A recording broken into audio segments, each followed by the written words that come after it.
Hey everybody, listen up. I got mega huge news. Meat Eater Live is heading back out on the road. That's right. Join me and the crew. Clay Newcomb, Cal, Yanni, Spencer's going to be there. Phil the Engineer's going to be there. Meat Eater Live headed back out. Now, when you get every ticket, okay, every ticket you buy, you get a signed copy of our new Meat Eater Outdoor Cookbook. This tour is celebrating the release of the book.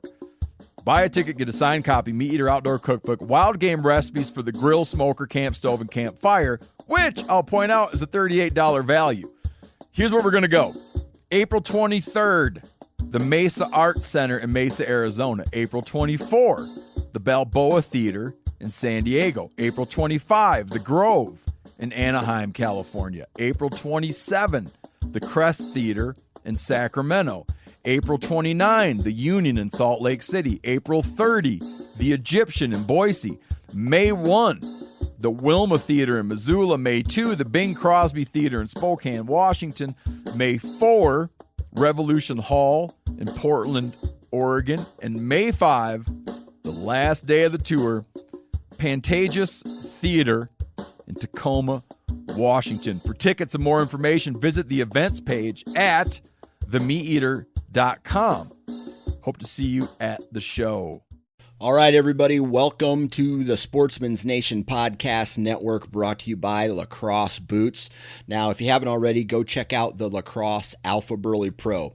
It delivers an athletic and glove-like fit that will hold the foot in place to prevent chafing and rubbing while on the move. It's 100% waterproof. It comes in a variety of camo patterns, comes in a variety of insulation options, and it's just an overall great boot. So go check out lacrossefootwear.com.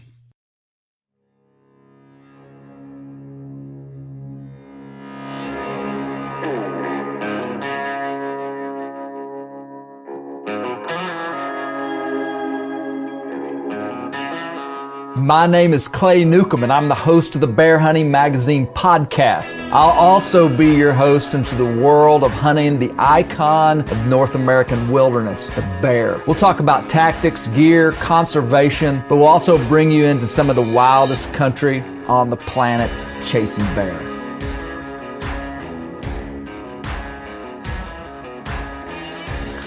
We're in British Columbia, Canada, at Pacific Bear Outfitters Bear Camp. I've got Devin, Jewell, owner of Pacific Bear Outfitters, to my right. We've got a campfire to my left, burning famous Canadian softwood. And it's raining. It's raining on the tarp above us. And we've got two bears drying in the periphery of the camp. And I've got Daniel Rupp, the outlaw preacher, directly in front of me. We're drinking camp coffee. We've been sending text messages to our families via the Garmin InReach this afternoon. They should sponsor you. Garmin InReach should sponsor us. But they won't. And we're waiting on the camp, the soul of the camp, Dave, to return. The camp cook is gone. He took the bear meat back to about 7 hours away, back to get some of the bear meat taken care of. And so we are here. Daniel killed a bear on the second day here in British Columbia. I killed a bear on the third day. And Devin Jewell is... I haven't killed a bear this hunt. Devin's not killed. He's the only one who hasn't killed a bear. Come on, Devin. This week. No, so Devin is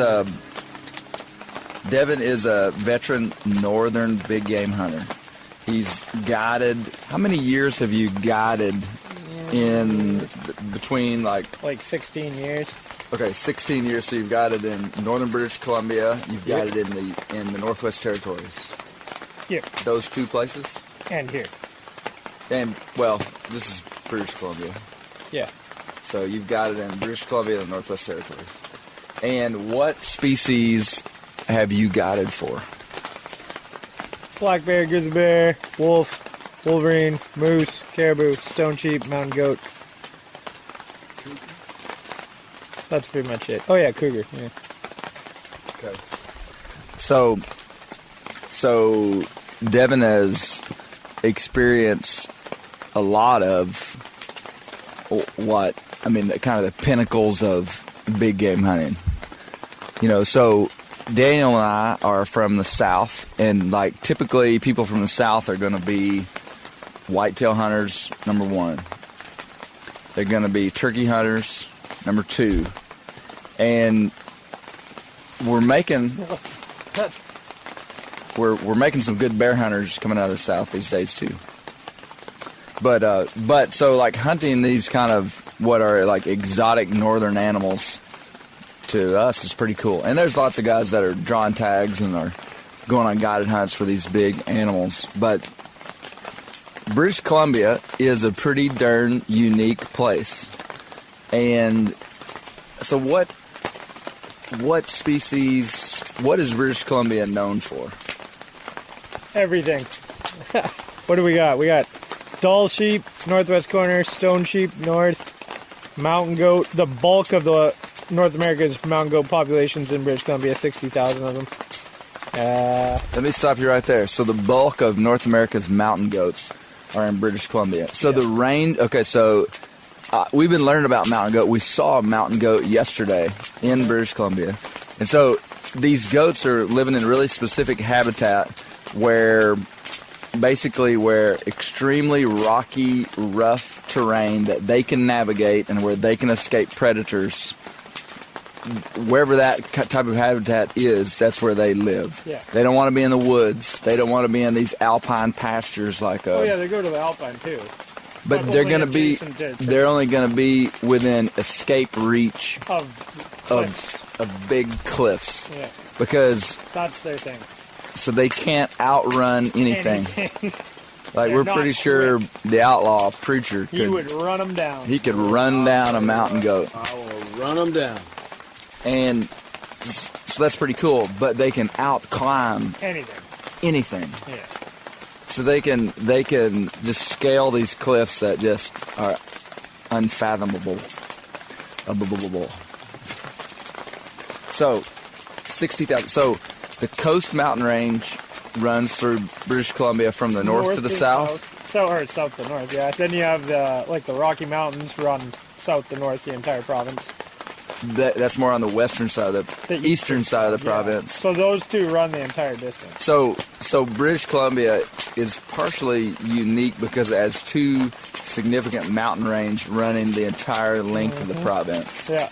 Okay, now see the Coast Mountains, man, people that named this place really understood geography. They're close to the coast.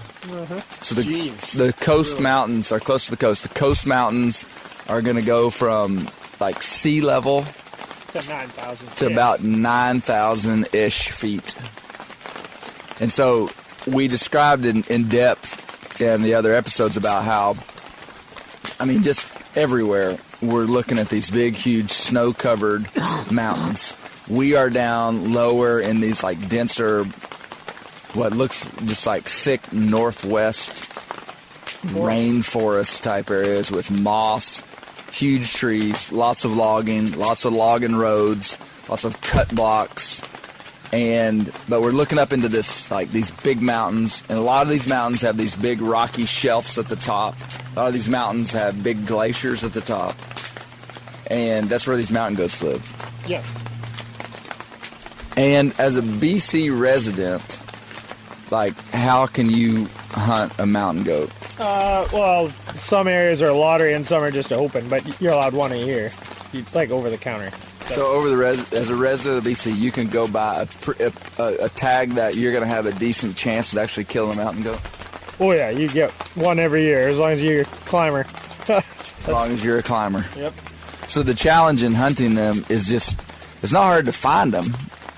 Not generally, no. I mean, you got to get to where they live, but climbing is important for sure. But yeah, they're not hard to spot. There's good populations of them. Yeah. So the challenge is what when you're hunting a mountain goat? Just hiking. That's most people's challenge. What about finding a goat that you can shoot that you can also retrieve? Yeah, you might have to look at a few, but I mean, for the most part, if you're in an area with a good population, you're going to see a number of goats, and then really it's just getting to them, getting to a shooting position. Yeah. Yeah. Now, what was it the other day when we were up on that ridge, and you said sometimes if you shoot a goat on a ridge like this, it'll just Launch, yeah. launch out. Yep, when you're like if you hit them, they have a tendency to they head for that scary terrain and they die halfway there and over they go. Meet you at the bottom. You also told us that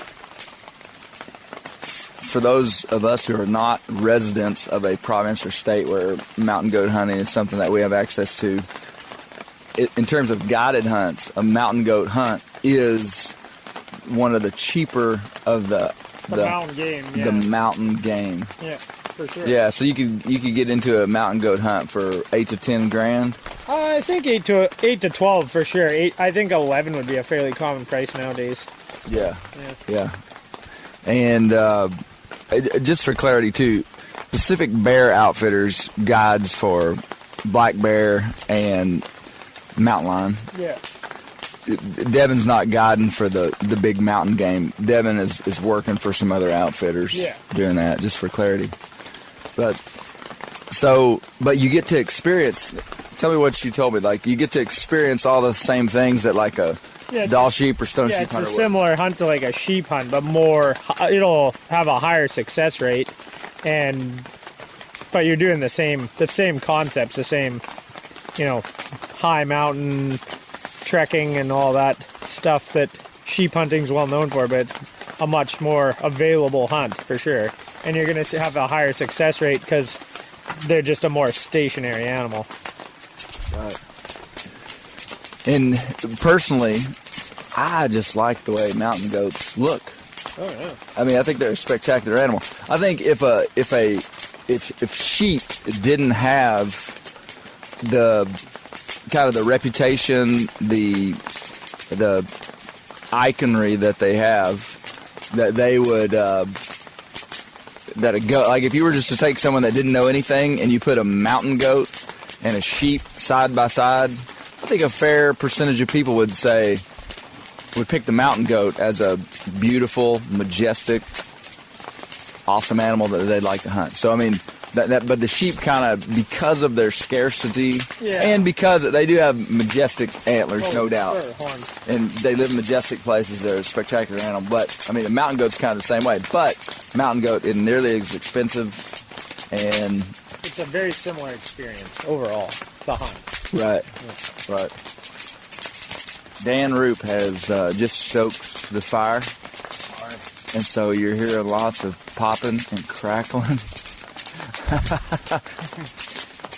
So that's mountain goat. Now, see, I didn't realize that British Columbia had the most mountain goats of any province or state. That's really interesting. So, what other big game opportunities do you have here in British Columbia? Like personally, that you're going to go hunt a lot of years. Mountain caribou, Rocky Mountain elk, Roosevelt elk, Canada moose, white-tailed deer, mule deer, black-tailed deer. Then, of course, we have Rocky Mountain bighorn, California bighorn, black bear, mountain lion, wolf, wolverine, lynx, and bobcat available. Wow. How many of the 29 big game animals are in British Columbia? Do you have any idea? All those ones I just said. I know. I just wondered if there was there are 15 of 29 big game animals. I guess all the Super 10 would be here though. Yeah, for sure, yeah. Bear, caribou, moose, deer, bison. Oh yeah, bison. We have bison too. Bison. I forgot bison, yeah. So I mean, this is like a tremendous province, and you can get almost all those tags over the counter as a BC resident. Almost all of them, yeah. You told me that there are 180,000 resident British Columbia. 130,000. 130,000 resident hunters in BC. Yeah. Okay. In an area that's, I don't know what you compare it to down there. Not quite as big as Texas. But a huge It's area. almost as big as Texas, yeah. Wow. But of those guys, there's not, like in the States, it's pretty common for there to be like there's more big game hunters than there would be in Canada. Am I correct? Well, you'd have, like, the state of Pennsylvania has 1 million hunters. So, I mean, that one state has more hunters than all of British Columbia. Right. But I guess just serious hunters. I mean, there's not as many. No, you're not going to see, like, super avid guys. I don't know how you gauge that, though, in a population, but, I mean. Right. True. I guess days spent. So how many of that 130,000, how many would spend more than 14 days hunting a season? That would maybe be a way to gauge it. And then after that, how many would spend more than 30 days? Yeah. So. So. All right. What? Devin just slapped the outlaw preacher. I have like 50 in the tent. You do? I'll buy one of them. So, I just give them away. talk to us about. Tell us about. Well, I'm going to ask you a question about your moose. My moose? So, Devin killed very large moose last year in northern BC. Northwestern BC, to be North- more specific. Northwestern BC. Okay. So there are, let me see, 3 subspecies of moose. 3 or is there 4? Because there's a lot. Is there Eastern Canada and Western Canada? Or just Well, the Showers moose is anything in yeah, there's them. the United States. Canada moose Yeah. and Yukon moose. Well, there'd be a Eurasian moose too. Well, for the North American Oh, Super just Slam. nice, you know. Yeah. So for the North American Super Slam, so talking about North America, there's going to be 3 species of moose. Showers moose, Canada moose, Yukon moose. Mm-hmm. Yukon moose is the big daddy of the moose. Big Daddy. Big daddy. And Yukon moose are going to be in Alaska, Yukon, and Northwest Territories. Half of the Northwest Territories. I think. Okay, half of the Northwest Territories. Okay, the Canada moose is going to stretch Every other single place. every other single place other than the United States. Yeah. They're going to be Canada moose, and typically Canada moose would be much smaller. I mean, especially like in Eastern Canada. Yeah, you gotta remember too that like a province like BC is 3,000 kilometers long, so a moose from the northern part of BC is a lot bigger than a moose from the southern part of BC, right? Right. Yeah. So if you want a big Canada moose, it makes sense to hunt where they get the biggest, which is in the northern part of the provinces. now when you say biggest, are we talking like Bergman's Law biggest? So Bergman's the farther Law north is you go, the bigger they get. the further north, the further that you get away from the equator, the larger that mammals get to conserve heat. to retain heat. Okay. So, like a white-tailed deer that's in Florida is super small, like a Keys deer. A white-tailed deer in Saskatchewan or Manitoba is much larger. Same species, they could interbreed, but they've Just developed a smaller body size to be advantageous to release heat, but also to retain heat. What were we going to say, Dan? So when you're talking about moose and like, so Yukon moose are the biggest. Mm-hmm. When you say the biggest, you're just being a deer hunter, Arkansas, knowing nothing about moose other than they look huge. Mm-hmm. That big means width of antlers. No, right? body and antlers. Body and antlers. So when Yukon moose is like, oh, it's the granddaddy of the 3 types in the North American world. How much, like, Double. the size? Yeah.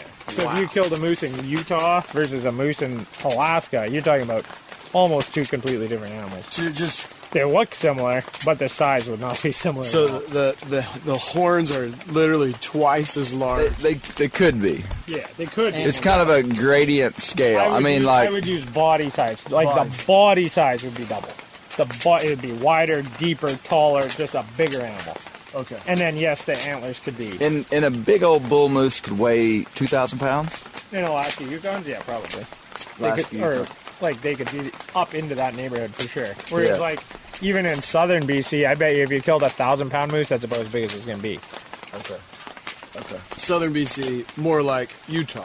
Yeah, well, of course, if you kill a moose in the Rocky Mountains 5 miles north of the USA-Canada border, you're hunting pretty much a Shires moose, right? Yeah. Whereas if you hunt one 5 miles south of the Alaska-Yukon border, you're hunting Alaska, Yeah, so but these you're are- still in BC. Sure. These are man-made lines that Yeah. are imperfect. Yep, imperfect, Dan. They're imperfect. So, yeah, what he's saying is correct. So it's the same species, but they're just different. And, you know, a few years ago, there was a world record Shirus moose killed in Idaho. Mm-hmm. And it was a monster moose. It was a huge moose. Oh, it was monster. I mean, it was like... Huge. I've seen it. I actually saw that moose. Like, where did I see it? Bass Pro. At Bass Pro in Springfield when the Boone and Crockett had their big game banquet there 2 years ago. That world record Shirus moose was there, and I don't know. It was probably in the 60s, maybe even 70 inches. Yeah. I can't remember. It was huge. Wow. So there's exceptions anywhere you go. Yep. In general, they're going to be a Canada moose is the mid-grade moose, which they gauge, when people are talking about moose, they gauge moose based upon widest width between antlers. So like you would say that's a 50-inch moose. And that would mean if you just took a tape measure and just measured to the widest point on the left that side to the widest point of that side, that's a 50-inch moose. Okay. So 70-inch Yukon moose would be like world class. Oh, very much, yeah. Yeah. 60, anything in the 60s is world class. No doubt. So 60, if you went to the Yukon and killed or wherever, 61-inch moose. You're at the top of the heap. Yeah. But in Canada, much of Canada, guys are shooting probably 40-inch moose and being pretty happy with it. So the Devin's moose was a Canada moose. Granted, it was at the just right below the Yukon border. Just below the Yukon border. Okay. And so just tell us, kind of give us a little bit about that hunt. You were with your wife. And a group of us flew into a lake where we'd hunted several times.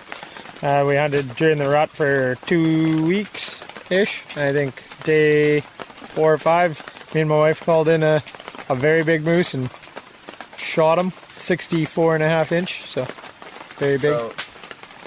So how many people were in the hunt with you? 5. And so y'all are all at the same camp? Same camp, same lake, but we'd split up Was the old hunt. Dave with you? Yeah. Old Dave. Who would take care of camp? Did he just stay at camp and he hunted, didn't he? Oh, yeah. Usually shoots the one that comes to camp. I'll be darned. Old Dave. Which is like a pretty, not a certainty, but it usually happens. Yeah. Yeah. Old Dave playing the camp card. He Old Dave just hangs out at camp and shoots the moose that comes to camp.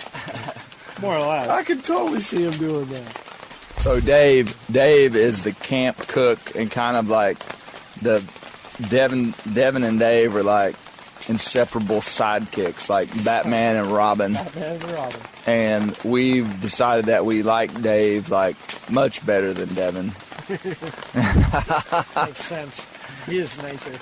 He's nicer. He's way nicer than Devin. This wasn't the one that your wife was going to shoot. Yeah. So what, right out from under it. So I was going to dig into the details of this hunt. So there's 5 people in camp. So Dave's in camp. Yeah. 2 people are you and your wife, Ashley. Yeah. And then there's 2 other people that are just your friends. Buddies, yeah. We're just going to leave them nameless. Yeah. Smart. Okay. So they go off somewhere to hunt. Yeah, everybody kind of splits up. Kind of goes to the other side of the mountain or something. Yeah, or to the other, like the lake is like, how big would the lake be? It's probably like 10 miles long, right? So did you have boats? Yeah, we got canoes, so you can like Did you go fly to in the canoes on the... I did a different year, yeah. Like we leave them there over the... You leave them there? Yeah, we just tie them up in trees so bears can't get them. I'll be darned. And then, so then when you get there, they're there. So yeah, like you split up, go to one end of the lake, other end of the lake, or whatever, right? Lots of space. You're not going to run into each other again. Wow. And so you and Ashley were hunting together. Yeah. You canoed out that day? I think we just walked the edge of the lake that day, because I don't remember why. I'm pretty sure that's what we did though. So we just walked down into an area we knew, like a meadowy area. And then it had been raining, so it quit raining. And we just kind of stretched out in the sun to dry out and fall a bit on the edge of this. So are you using a moose call? I mean, no, like just my hands. So you're just cupping your hands. So when these guys are moose hunting, they're a lot of them use a horn. Like a birch bark horn, or a plastic horn, or like a poly horn that is like a funnel, basically like a gas funnel. and it amplifies the sound because you're calling moose that could potentially be miles away. Yeah. So the part of the reason moose's horns are shaped the way they are is to funnel sound into the ear. Those So are they're- like an antenna dish. I had no idea. They're such a low density animal that the way they communicate has to be very long distance communication. I had no And so I've seen a graph one time that showed the way that sound any place on the palm of that antler It reverberates right to reverberates to like the exact same Like a- spot. or, you know those like military radar panels? Yeah. What does that look like? The same. So like the geometry of the shape of their horn like reflects sound right. So they can hear exceptionally well. Wow. And so when you call moose, you get into a favorable location where you could hear a long ways, where you think moose are, and you call. And the moose you're calling may not answer you even that day, Because they're so far away. or he may not even answer you the next day. And I mean, the third day he might show up. So you've been calling, and he's been coming the whole time. Wow. It's possible. Potentially. That'd be pretty far. But Okay, I'm stretching the truth. I'm from thing you'll notice, Arkansas. Like in the mountains where we hunt, is the mooses will have beds way up right below tree line. Like in the valley. So if you're at the lake calling, they're sitting up on the mountain, and then they're, right? Because you're below them, they can hear really good. Yeah. And then they're up on the mountain and and that could easily be a mile, or a couple miles, no problem. Yeah. Yeah. Wow. And so you give us a female moose call. Are you sure? Yeah, what's it sound like? Daniel, I like it too much. Daniel. I'll try. Hang on. I'll try to contain myself. Okay.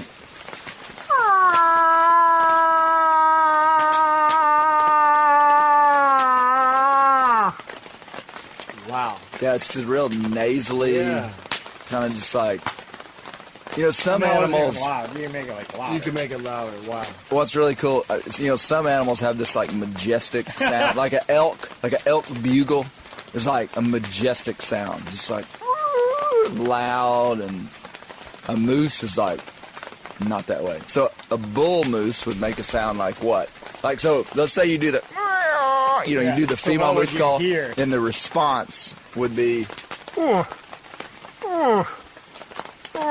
But that's just their vocal noise. They would make way more noises than that, like banging the antlers, like the front of the antlers, swinging it into a tree, just a clunk. That'd be Kung one. fu That's chop. just one noise they'd make, or they'd rake trees with their antlers, wow. So those would be like the three main noises they would make. so you would hear that just, whoa. They call it grunt. Yeah. They call it bull grunt. Wow. And, So and when- how and now- far would you say that you can hear a bull grunt? Miles. If it's still and calm, not if it's Yeah, windy, but sure. if it's still and calm and that clear, cold, and they're coming from a ways off down the valley where you could do ooh, and it just keeps coming for it took an hour for that bull to get to us easily. Yeah. Yeah, so it I just mean, keeps coming. you through the imagine brush, like getting a- louder and louder as he comes. And that is just like super exciting. Yeah. I have been on a moose hunt one time for 4 days in Alaska before I killed a brown bear, and we never even really worked. Well, we worked one moose, worked meaning we cow called, the bull responded, and we were like, this is gonna happen. Just one time. And it didn't happen. He answered us back at fairly close range. Mm-hmm. I didn't tell you this, but on the third or fourth day, we cow called and won. Yep. And I mean, we just were like, it's on. And man, there is something exciting about calling an 1,500-pound animal, like turkey hunting. You turkey hunted, Dan. Yeah. You call. Here they come. So. But this is like calling in a bulldozer. No kidding. And so another, and then he's saying that they communicate a lot with the sound of their antlers. So when callers are calling, they also whack trees and bang on stuff to replicate the sound of another bull with this female. Because they're trying to trick him. Like if Trying to that's trick the him. Competition. if that's the dominant bull and he hears some other guy with his cow, he's gonna be like, you ain't with my cow right now. So you'd walk from camp. Was it morning time? Was it evening time? No, that was afternoon. That time. So had you left camp that morning and like not come back, or had you been at camp? I think we'd left in the morning and just hadn't come back yet. Okay. Yeah, we've been out all day. Like at the end of the lake from camp was probably like an hour at least just walking the shore of the lake. So it's a fair piece. Yeah. You were at the end of the lake. And so you called, and then did the bull respond immediately? No, we probably called for, I'm gonna say like a half an hour to an hour. I don't remember exactly. But then when he did, like I for sure heard him at that point, like multiple grunts. But then it was just like steady coming for like another like hour or even a little longer than that. And you and Ashley were just like both set up. Yeah, well, to a degree, you can tell he's a long ways away, so it's not like a rush. That's How far your time. could you see? That's How far could you see? 150 yards in that meadow. Okay. Yeah. And he's just slowly coming. Yeah. Did you continue to call? A bit, but not crazy. Okay. Yeah, because if he's coming, you don't want to give up more information than you need to, right? Like, if I heard him come up and like, ooh, and he would like stop and pause, like he was listening, then I would be like, okay, I think he's waiting for me to tell him I'm still here. So I'd like give like a short call, just like I'm still here, and then it's like you could hear him pick up again and keep coming. Wow. Yeah. Wow. Crazy. So, but you don't know how big this moose is. Like, No, you just hear you it. can't tell it by could be the a 2-point. Yeah, it could be. Yeah. You can't tell by the grunt really if it's like a 50-inch bull or a 30-inch bull Yeah. or a small bull. But he's just coming. So you guys are pretty If optimistic. you hear big antlers, you know. Yeah, if you hear stuff like crashing. like that clunking thing, only big bulls do that. Wow. Yeah, or like big raking, right? Dan, we gotta go moose hunting. I love to. You and me. Okay, so I can't do it. that was a crow call. Don't think I crow. just called Don't it a crow frog. call. Yeah. So the bull's coming. Mm-hmm. And at what point do you like know this is a done deal? Because in almost all types of hunting, Well, you know, there's a moment when you're Yeah. like, he ain't getting away. I knew he was coming. Like Right. that seemed very obvious, but you still don't know But until he was. he could hang up out there just out of sight. Yeah, or he could. I didn't get that impression though. From this guy's like action, he was just coming. He was coming. Yeah. And then, but you don't know how big it is till it's there. So until he's in that 150-yard open window, you don't actually know it because we're not going to shoot anything but a larger male. Right? So what was the self now? So there's no antler restrictions. No, in that area, no. So you could have shot any kind of male moose. Anything with antlers, yeah. So what was your internal governor? Well, we're looking for like mature bulls, right? Because that's So that what- could have been like a 50-inch moose. Yeah, I don't worry about width personally. So things I would be looking for would like big fronts. So like I don't want like a crab pincher, what we call crab claws on the front. That's a 2-point. Yeah. On the front with a paddle behind. I want like a palms in the front. Yeah. And then I want like a long paddle with lots of points. So if it was like, it could be 50 inches wide and have 5-foot long paddles. That would Yeah. be like who cares how wide it is? Yeah, gotcha. Yeah. Gotcha. But this one just happened to be wide and long and have big fronts and like every single thing you could do. So what was it like? Did he step out of a clearing or? So there's like a pine, like a timber pine edge on like a bit of a, not a ridge, but a bit of a ridge kind of. So he had to come down about 50 feet. So he like come up through those pine trees and then down that open like grass ridge kind of spot and down into the meadow. So then at what point did you see him? when he came out of those pine trees, How far was he?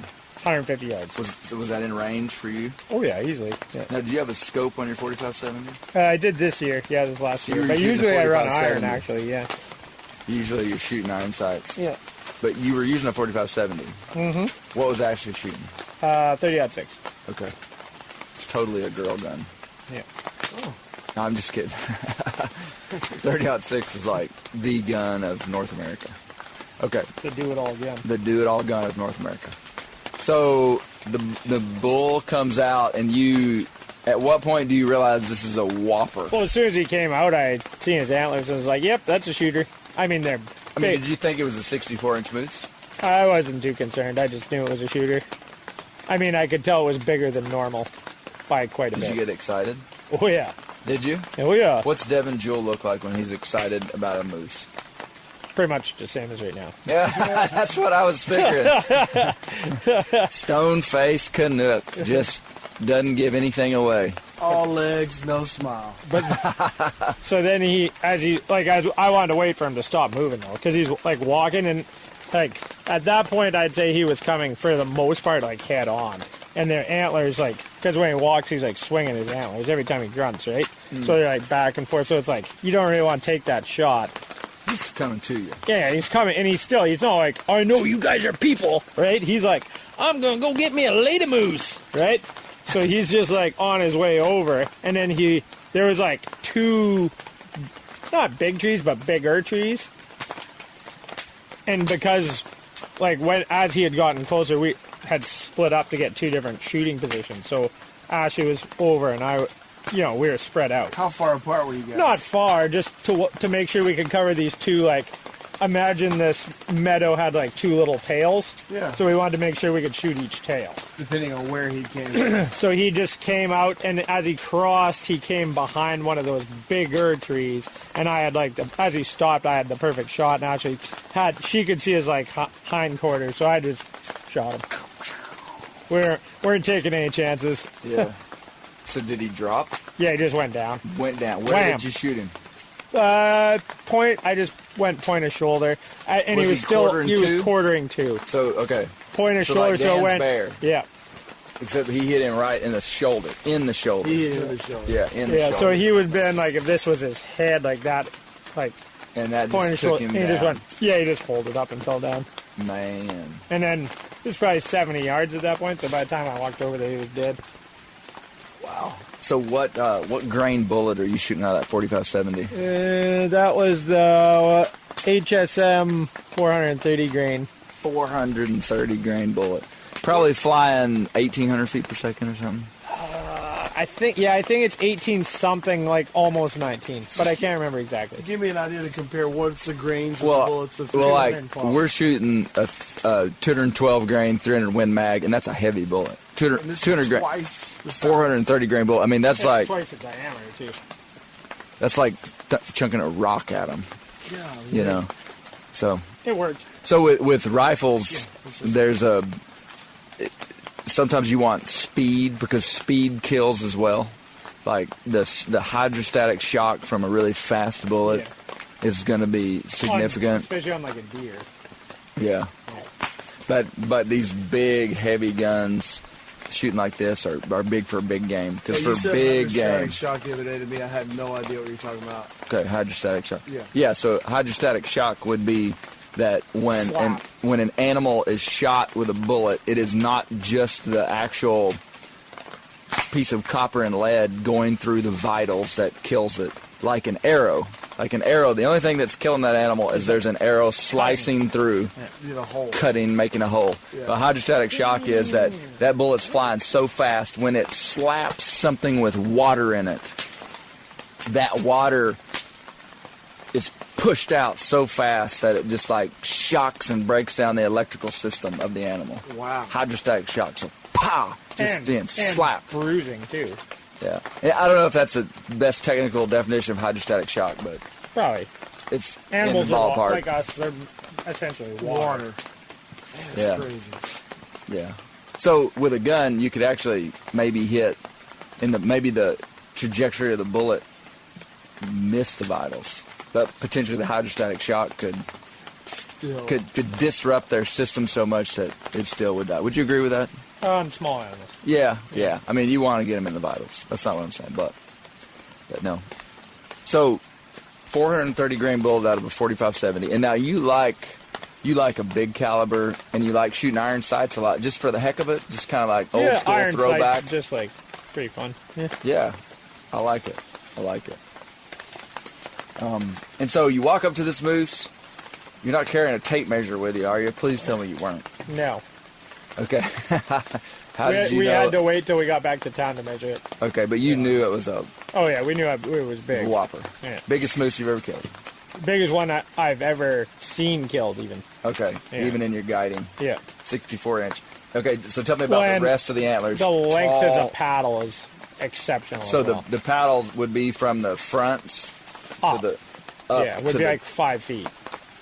wow. So just like, yeah, it's got, in the world of moose, it's got everything you would ever want. Yeah, yeah, And we have some nice ones, like 58 inch, 53 inch. yeah, Yeah, with big paddles. yeah. And this one is like, makes those ones look like little baby mooses. You know, so for reference too, in Alaska, Yukon moose, biggest moose in the world, the minimum antler requirement is For a typically, non-resident. well, you're right, for a non-resident, it's 50 inches. So in Alaska, you guys shoot a 50-inch moose. And I mean, that's a monster moose. On the front. Yeah, or four on the front, or 50 inches. That's right. So anyway, so you killed this massive moose, and what did you do? Did you start skinning it right away, or did you go back to camp and get Dave? No, everybody else we assumed heard the shot, so we actually lit a fire to get rid of the bugs, and because you never know who else or what else is out in that part of the world. So if you have a fire, it's obviously going to be. So you were worried about grizz. Not worried, but it's nice to have a fire while you work because you're going to be there for hours, right? Like this is not like a small. Task. It's not like a deer. Yeah. This is like you're going to be there for like 6 hours working, Oh my goodness. right? So you might as well just start a fire. Yeah. Get a fire going. Hey, and if then there's one thing I've learned about Devin Jewell hunting with him twice here in British Columbia, the man loves fires. Mm-hmm. And so do I. I would start a fire like every morning when I go to the global headquarters, Mm-hmm. like out in the front, just to have a fire. But you have a wood burning stove. No, Global headquarters. no, I'm going to though. In your heart, you have a wood burning stove. Yeah. So you start a fire. Yep. Start a fire, and you guys start working. Yeah, That's mid-afternoon. first thing we did is pictures. Pictures. Okay. Yeah. Start taking Right? some So pictures. there's like an hour. yeah. Okay. And then, start working, for sure. Yeah. Yeah. And what time of the day is it? I'd say it was probably like 2 or 3. So what time's it getting dark? 8-ish. So you had a lot of time. Yeah, we actually got it all out of there that day. Did so you we really? did pretty good. So yeah. did the guys end Yeah, up everybody coming? showed up. They came to you. Yeah. Wow. Did you have any way to communicate, like with Garmin No, and Reach? they or just heard anything? the shot. And so here they come. Yeah, eventually. That's pretty cool. Probably took them like an hour or something, right? That's cool. Yeah. So then So did any of the other guys kill moose? they had opportunity to kill moose, but they got caribou and grizzly. Like, kind of, we all went out and we got a caribou and grizzly. Well, and then, we had lots of grizzly opportunity. Really? Yeah. And then they almost got wolverine. And they could have got smaller moose, but I mean, you're holding out. If you go all the way there, you kind of want, You're gonna get a big. You want a nice big one, right? Yeah. Yeah. So you were flown into this lake. Yeah, and you gotta remember, if you pull the trigger there, you gotta fly all that meat out too. So you don't want to just be like, we'll shoot 3 little ones in one, right? Because every time you drop something on the ground, it's more currency to get it out of So there. it costs. You got to pay to be Meat, flown meat in. flights cost extra money, right? So Wow, meat flights. I mean, like First- $600-700. First Or time I've more, ever heard yeah. that. Yeah. A Yeah. meat flight. Meat flight. so meat flights are usually like half cost, but it's still like a lot of money. Yeah. Wow. Man, the adventure of that kind of hunt is just almost, it's just like off the charts. The opportunity that you guys have as BC residents is just crazy. Phenomenal. It really is. And all week we've grieved the loss, hopefully the temporary loss of the grizzly hunt here in BC. On our first day black bear hunting here, we saw what we believe was a big male grizz up just below the snow Yep. in kind of an avalanche chute. Yeah, Was kind it of a a chute? cross between an old log dairy and an avalanche chute. Like it's an old log dairy, obviously, but it has an avalanche chute through it. Right. So we saw a big BC Grizz, and just this year, the political climate of this part of the world shifted a bit, and they without scientific reason, without the instruction of scientific wildlife management, they chose, based upon popular emotional opinion, to close the grizzly hunt, which is kind of a big deal because the reason that the North American model for wildlife conservation has been the most successful husbandry project of wildlife in the history of mankind is because we've used scientific wildlife management to instruct our decisions about wildlife. And so this is totally not that. Yeah. This is just urban people that there's more of them than there are of us, and they don't understand. They didn't understand. I mean, they just don't like the idea of grizzly hunting, so they voted it up. Mm-hmm. So anyway, but Oh no, we didn't even get to vote. okay, we didn't, huh? No, we didn't even get to vote.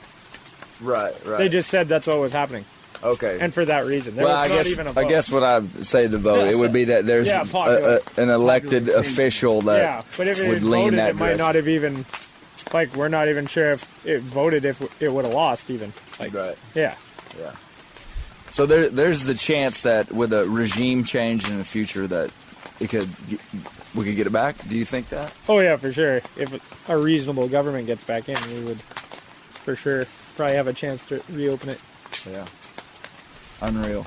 Well, so that was your fall 2017 season. Just your personal hunting. Yeah. You and your wife. Like this is not. Yeah, this is just like you and your wife. What else did you take last year? I didn't take anything else. My wife shot her biggest mule deer. Oh, really? Yeah. How big was it? Probably 140. Yeah. 4x4. Yeah. Nice. Well, awesome moose. Closing comments from the outlaw preacher Daniel Rupp. Nope. None. No. What do you think of? What I mean, having been here, this is Dan's like asleep over here. This is your first like adventure type hunt that we're on because we're on black bear hunt right now. Yeah. We've killed our bears. You hear his stories about flying in on a float plane. Oh man. And hunting in a place where grizz, mountain caribou, moose. I mean, like, does that not? What's that? I mean, when I hear the term meat flight, it's a whole world that I have no idea about, but could really only dream about. It sounds amazing and awesome. Yeah. Devin, Jewell, closing comments. Nah. I don't know what else to say. All legs and no smile. Canuck Closing comments. just keeping his cards right again his chest. Yeah. How? All right. So we're about to go out and Something. look for a bear, maybe. We don't have bear tags, but we're going to look for a bear. We've seen a bear every day this week. All right. Out.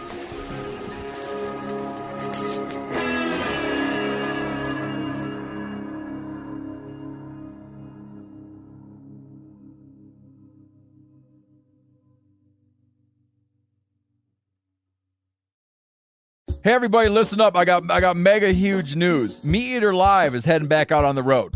That's right. Join me and the crew. Clay Newcomb, Cal, Yanni, Spencer's going to be there. Phil the engineer's going to be there. Meat Eater Live headed back out. Now, when you get every ticket, okay? Every ticket you buy, you get a signed copy of our new Meat Eater Outdoor Cookbook. This tour is celebrating the release of the book. Buy a ticket, get a signed copy, Meat Eater Outdoor Cookbook, wild game recipes for the grill, smoker, camp stove, and campfire, which I'll point out is a $38 value. Here's where we're going to go. April 23rd, the Mesa Arts Center in Mesa, Arizona. April 24, the Balboa Theater in San Diego. April 25, the Grove in Anaheim, California. April 27, the Crest Theater in Sacramento. April 29, the Union in Salt Lake City. April 30, the Egyptian in Boise. May 1, the Wilma Theater in Missoula. May 2, the Bing Crosby Theater in Spokane, Washington. May 4, Revolution Hall in Portland, Oregon. And May 5, the last day of the tour, Pantages Theater in Tacoma, Washington. For tickets and more information, visit the events page at themeateater.com. Hope to see you at the show.